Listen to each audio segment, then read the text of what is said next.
Hello दोस्तों R D Burman साहब ने अपने एक इंटरव्यू में बताया था कि उनकी एक फिल्म थी जिस फिल्म का नाम था शान। उस फिल्म का एक गीत रफी साहब के साथ उन्होंने डुएट गाया था। दोस्तों इस गीत की कुछ खास बात आपसे बताने जा रहा हूँ। दोस्तों आर डी बर्मन साहब ने अपने इंटरव्यू में बताया कि इस गीत की जब रिकॉर्डिंग हो रही थी तो उनका गला काफी खराब था। यमा यमा जो गाना किया था जिस दिन रिकॉर्डिंग हो रहा था उस दिन मेरा वॉइस ठीक नहीं था, मतलब गला खराब था। अच्छा।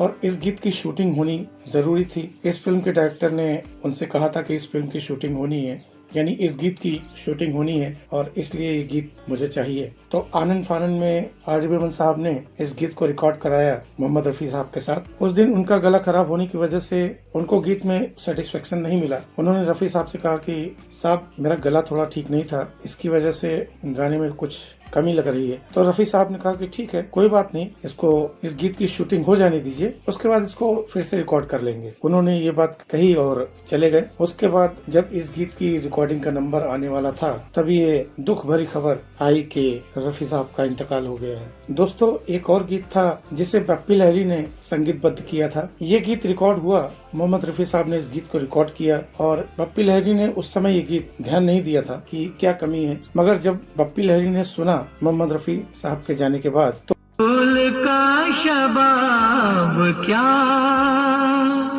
तो उन्होंने मोहम्मद रफी साहब से कहा कि साहब इस गीत में थोड़ी सी कमी रह गई है, एक जगह आपने क्या को का कह दिया है लास्ट में, आपको इस गीत की रिकॉर्डिंग फिर से करनी पड़ेगी। तो मोहम्मद रफी साहब ने कहा कि ठीक है, कोई बात नहीं, मैं इस गीत की रिकॉर्डिंग दोबारा कर लूंगा, आप अपना समय बता दीजिएगा, उसी हिसाब से मैं आके इस गीत की रिकॉर्डिंग करूंगा। मगर शायद ऊपर वाले को मंजूर नहीं था, वो गीत की रिकॉर्डिंग दोबारा नहीं हो सकी क्योंकि उसके बाद रफी साहब का इंतकाल हो गया था। तो दोस्तों ये दोनों गीत ऐसे थे जिसकी रिकॉर्डिंग नहीं हो सकी दोबारा।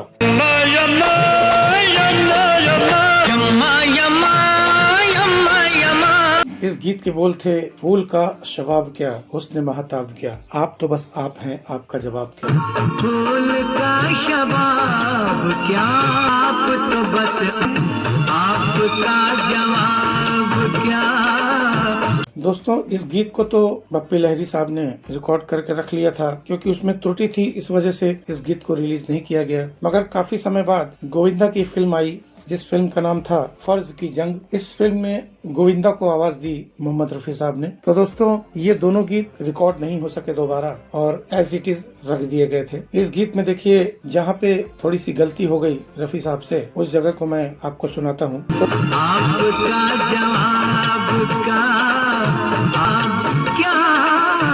तो दोस्तों ये वीडियो आपको कैसा लगा? अगर वीडियो पसंद आया तो प्लीज चैनल को सब्सक्राइब करके बेल आइकन जरूर दबाइए, जिससे मेरे अगले वीडियो की नोटिफिकेशन आप तक पहुंच सके। लाइक एंड शेयर भी करते रहिए और इसी के साथ देखते रहिए पिक्चर्स ऑफ बॉलीवुड। धन्यवाद।